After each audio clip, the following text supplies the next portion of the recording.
tegang dan mencekam. Kronologi penculikan Jenderal Nasution versi kesaksian istrinya. Begitulah yang terjadi pada dini hari mencekam di rumah Jenderal Abdul Haris Nasution yang saat itu menjabat sebagai Menko Hankam merangkap Kepala Staf Angkatan Bersenjata. Jenderal Nasution sendiri adalah satu-satunya jenderal yang selamat dari upaya penculikan yang dilakukan komplotan Gerakan 30 September pada dini hari tanggal 1 Oktober tahun 1965.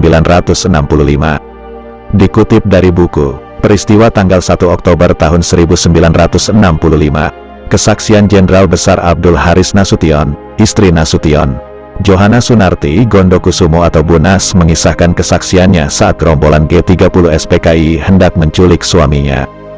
Jenderal Nasution, Sunarti bercerita, pada tanggal 1 Oktober tahun 1965 pukul 4 pagi itu dia terbangun karena suaminya Jenderal Nasution sedang mengibas-ngibaskan nyamuk. Tiba-tiba terdengar tembakan-tembakan dan keributan di luar, disusul oleh dibukanya pintu depan dengan paksa, karena ingin mengetahui apa gerangan yang terjadi. Sunarti pun buka pintu, tapi segera ia tutup lagi. Dia melihat anggota pasukan Cakrabirawa memasuki rumah. Terlintas dalam pikiran saya, Cakrabirawa benarkan itu? Selama ini yang saya takutkan, Pak Nas akan diculik oleh pemuda rakyat. Tetapi ini Cakrabirawa yang berada kurang dari 1,5 meter dari pintu kamar dengan senapan yang siap dikokang, kata Sunarti seperti dikutip dari buku Peristiwa tanggal 1 Oktober tahun 1965. Kesaksian Jenderal Besar Abdul Haris Nasution.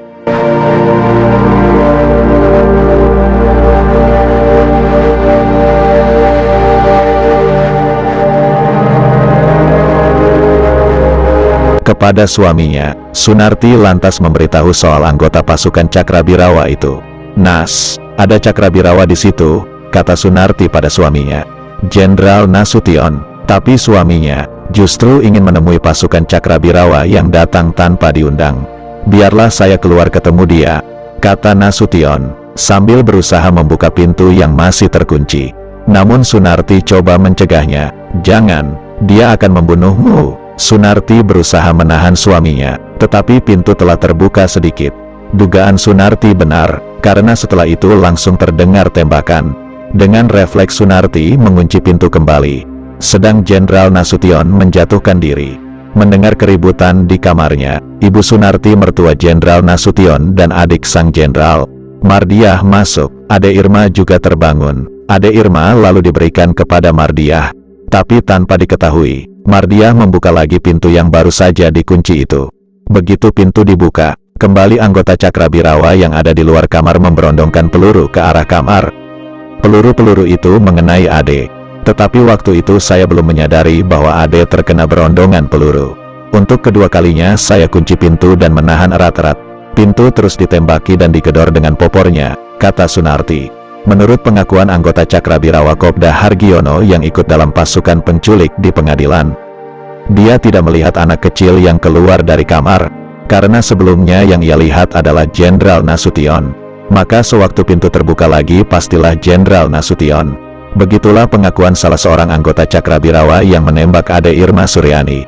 Oleh Mardiah, Ade Irma dibawa keluar menuju samping rumah. Sementara Jenderal Nasution dan Sunarti langsung keluar dari samping rumah. Dan disinilah saya menerima Ade yang saya lihat penuh darah.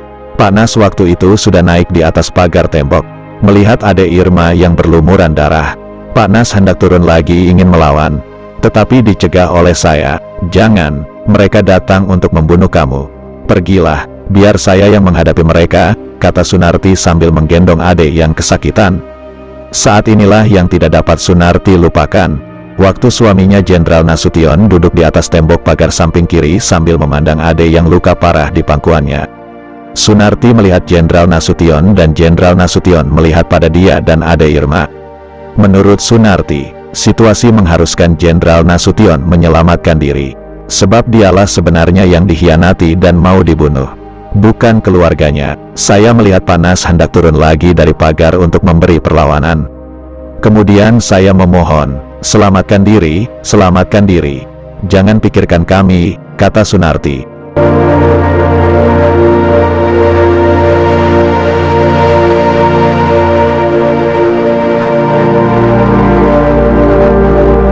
Suaminya, menurut Sunarti, masih memandang dia dan Ade Irma.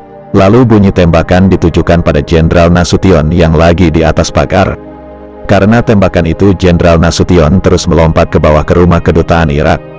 "Betapa Tuhan telah menunjukkan kebesarannya dalam melindungi hambanya di sini," kata Sunarti. Masih menurut Sunarti, di tempat Jenderal Nasution melompat, yaitu di halaman tetangga sebelah kiri, tidak ada perlindungan sama sekali. Hanya ada sebuah drum minyak tanah yang dapat jelas terlihat dari jalan. Jenderal Nasution sebenarnya hendak menuju rumah Waperdam Leimena untuk menanyakan apa gerangan yang terjadi.